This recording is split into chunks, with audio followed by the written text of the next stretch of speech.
የልጅነት ስነልቦናና የመሪነት ትስስር። ይህ በልጅነትና በመሪነት ስነልቦና መካከል ያለውን ጥልቅ ትስስር የሚዳስስ ሲሆን መሪነት በትምህርት በኃይል ወይም በዕድል አይፈጠርም። ነገር ግን የሚቀረጸው በሕይወት መኖር ከሚጀመርበት አካባቢ ጀምሮ ነው።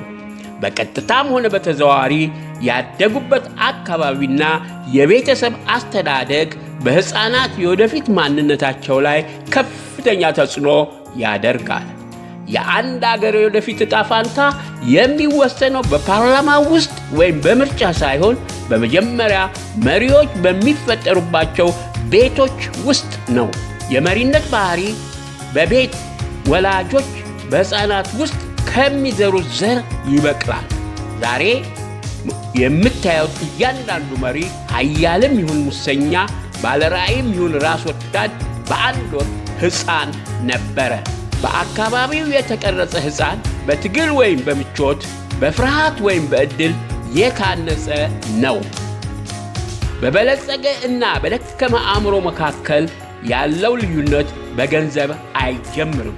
የሚጀምረው አንድ ሕፃን ዓለምን በሚያይበት መንገድ ነው።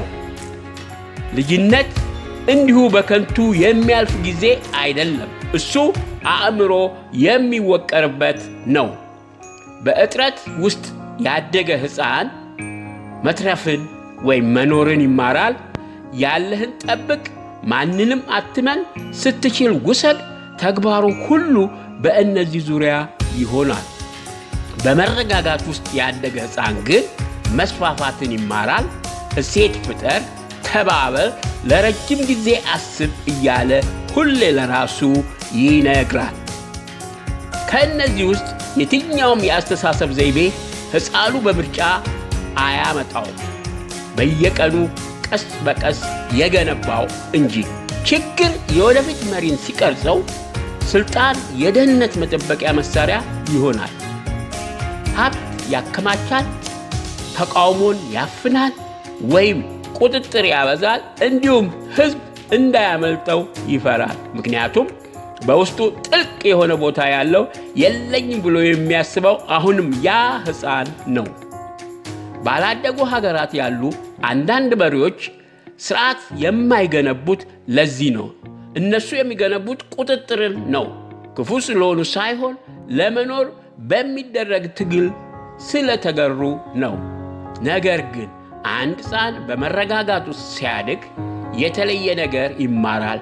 ስልጣንን ለመኖር ሳይሆን ለመፍጠር እንደሆነ ይገነዘባል። እነዚህ መሪዎች በስርዓቶች፣ በትምህርት፣ በጤናና በዕድሎች ላይ ኢንቨስት ያደርጋሉ። ከራሳቸው አልፈው ያስባሉ። ምክንያቱም በጭንቀትና በፍርሃት ውስጥ ስላልታሰሩ እንዴት ስልጣኔን ልጠብቅ ብለው አይጠይቁ። ይልቁንም እንዴት የሰዎችን ሕይወት ላሻሽል ይላሉ። ነገር ግን እውነቱ ይህ ነው። ድሃ ሕፃን የግድ ደካማ መሪ ይሆናል ማለት አይደለም። ባለጸጋ ሕፃንም የግድ ጥሩ መሪ እንደሚሆን ዋስትና የለም። ሁሉንም ነገር የሚቀይረው ግንዛቤ ነው። ግለሰቦች የአእምሮ አወቃቀራቸውን ወይም ኮንዲሽን ሲረዱ ከላይ የተገለጸውን አስተሳሰብ ሊሰብሩት ይችላሉ። ከፍርሃት ይልቅ እድገትን መምረጥ ይችላሉ። ከቁጥጥር ይልቅ ራዕይን፣ ከራስ ወዳድነት ይልቅ አገልግሎትን። የተሻሉ መሪዎች ከፈለግን ከተሻለ ልጅነት መጀመር አለብን።